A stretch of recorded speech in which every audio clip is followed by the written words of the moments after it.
राधे, जय श्री कृष्णा। आज मैं आपको श्रीमद् भगवत गीता के 18वें अध्याय का महात्म्य सुनाने जा रही हूँ। महात्म्य सुनने से पहले अगर अभी तक आपने मेरे चैनल को सब्सक्राइब नहीं किया है तो कृपया मेरे चैनल को सब्सक्राइब करें, साथ में बेल ज़रूर प्रेस करें ताकि मेरे आगे आने वाले वीडियो की नोटिफिकेशन आपको सबसे पहले मिले। और अगर आपको महात्म्य अच्छा लगे तो कमेंट बॉक्स में राधे राधे जरूर लिखें। धन्यवाद। श्रीमद् भगवत गीता के 18वें अध्याय का महात्म्य इस प्रकार है। पार्वती जी ने कहा, भगवान आपने 17वें अध्याय का महात्म्य बताया, अब आप 18वें अध्याय का महात्म्य भी बताइए। श्री महादेव जी ने कहा, गिरिनंदिनी चिन्मय आनंद की धारा बहाने वाले 18वें अध्याय के पावन महात्म्य को, जो वेद से भी उत्तम है, श्रवण करो। यह संपूर्ण शास्त्रों का सर्वत्र है, कानों में पड़ा हुआ रसायन के समान तथा संसार के यातना जाल को छिन्न भिन्न करने वाला है। सिद्ध पुरुषों के लिए यह परम रहस्य की वस्तु है। इसमें अविद्या का नाश करने की पूर्ण क्षमता है। यह भगवान विष्णु की चेतना तथा सर्वश्रेष्ठ परम पद है। इतना ही नहीं, यह विवेकमयी लता का मूल, काम, क्रोध और मद को नष्ट करने वाला है। इंद्र आदि देवताओं के चित्त का विश्राम मंदिर तथा सनक, सनंदन आदि महायोगियों का मनोरंजन करने वाला है। इसके पाठ मात्र से यमदूतों की गर्जना बंद हो जाती है।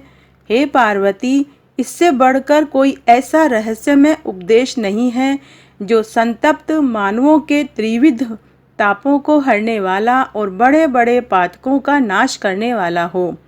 18वें अध्याय का लोकोत्तर महात्म्य है। इसके संबंध में जो पवित्र उपाख्यान है उसे भक्ति पूर्वक सुनो। उसके श्रवण मात्र से जीव समस्त पापों से मुक्त हो जाता है। मेरुगिरी के शिखर पर अमरावती नाम वाली एक रमणीय पुरी है। उसे पूर्व काल में विश्वकर्मा ने बनाया था। उस पुरी में देवताओं द्वारा सेवित इंद्र शची के साथ निवास करते थे। एक दिन वे सुखपूर्वक बैठे हुए थे। इतने में ही उन्होंने देखा कि भगवान विष्णु के दूतों से सेवित एक पुरुष वहां आ रहा है। इंद्र उस नव आगंतुक पुरुष के तेज से तिरस्कृत होकर तुरंत ही अपने मणिमय सिंहासन से मंडप में गिर गए। तब इंद्र के सेवकों ने देवलोक के साम्राज्य का मुकुट उस नूतन इंद्र के मस्तक पर रख दिया। फिर तो दिव्य गीत गाती हुई देवांगनाओं के साथ सब देवता उसकी आरती उतारने लगे। ऋषियों ने वेद मंत्रों का उच्चारण करके उन्हें अनेक आशीर्वाद दिए। गंधर्वों का ललित स्वर में मंगलमय गान गाने लगा। इस प्रकार इस नवीन इंद्र को 100 यज्ञों का अनुष्ठान किए बिना ही नाना प्रकार के उत्सवों से सेवित देखकर पुराने इंद्र को बड़ा ही आश्चर्य हुआ। वे सोचने लगे, इसने तो मार्ग में न कभी पोसले बनवाए, न पोखरें खुदवाई, न पथिकों को विश्राम देने योग्य बड़े बड़े वृक्ष ही लगवाए। अकाल पड़ने पर अन्नदान द्वारा इसने प्राणियों का सत्कार भी नहीं किया। इसके द्वारा तीर्थों में सन और गांवों में यज्ञ का अनुष्ठान भी नहीं किया। फिर इसने यहाँ भाग्य की दी हुई ये सारी वस्तुएं कैसे प्राप्त कर ली? इस चिंता में व्याकुल होकर इंद्र भगवान विष्णु से पूछने के लिए प्रेम पूर्वक क्षीर सागर के तट पर चले गए। वहां अकस्मात अपने साम्राज्य से भ्रष्ट होने का दुख निवेदन करते हुए बोले, हे लक्ष्मीकांत, मैंने पूर्व काल में आपकी प्रसन्नता के लिए 100 यज्ञों का अनुष्ठान किया था। उसी के पुण्य से मुझे इंद्र पद की प्राप्ति हुई थी। किंतु इस समय स्वर्ग में कोई ऐसा दूसरा ही इंद्र अधिकार जमाए हुए बैठा है। उसने तो न कभी धर्म का अनुष्ठान किया, न उसने कोई यज्ञ किया, फिर उसने मेरे दिव्य सिंहासन पर कैसे अधिकार जमाया है? भगवान बोले, इंद्र, वह गीता के 18वें अध्याय में से 5 श्लोकों का प्रतिदिन पाठ करता है। उसी के पुण्य से उसने तुम्हारे उत्तम साम्राज्य को प्राप्त कर लिया है। गीता के 18वें अध्याय का पाठ सब पुण्यों का शिरोमणि है। उसी का आश्रय लेकर तुम भी अपने पद पर स्थिर हो सकते हो। भगवान विष्णु के वचन सुनकर, उस उत्तम उपाय को जानकर इंद्र ब्राह्मण का वेश बनाकर गोदावरी के तट पर गए।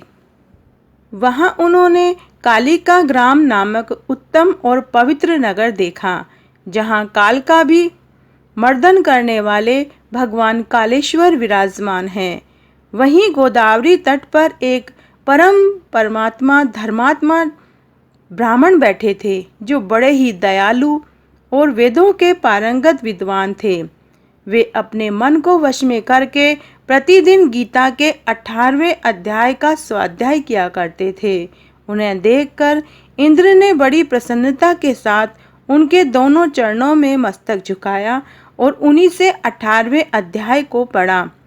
फिर उसी के पुण्य से उन्होंने श्री विष्णु का सायुज्य प्राप्त कर लिया। इंद्र आदि देवताओं का पद बहुत ही छोटा है, यह जानकर वे परम हर्ष के साथ उत्तम वैकुंठ धाम को गए। अतः यह अध्याय मुनियों के लिए श्रेष्ठ परम तत्व है। पार्वती, 18वें अध्याय के इस दिव्य महात्म्य का वर्णन समाप्त हुआ। इसके श्रवण मात्र से मनुष्य सब पापों से छूट जाता है। इस प्रकार संपूर्ण गीता का पापनाशक महात्म्य मैंने बतलाया। हे महाभागे, जो पुरुष श्रद्धा युक्त होकर इसका श्रवण करता है, वह समस्त यज्ञों का फल प्राप्त करके अंत में श्री विष्णु का सायुज्य प्राप्त कर लेता है। तो आज मैंने आपको श्रीमद् भगवत गीता के 18वें अध्याय का महात्म्य सुनाया। अगर आपको ये पसंद आता है तो अपने दोस्तों और रिश्तेदारों में ज़्यादा से ज़्यादा शेयर करके पुण्य कमाएं। धन्यवाद।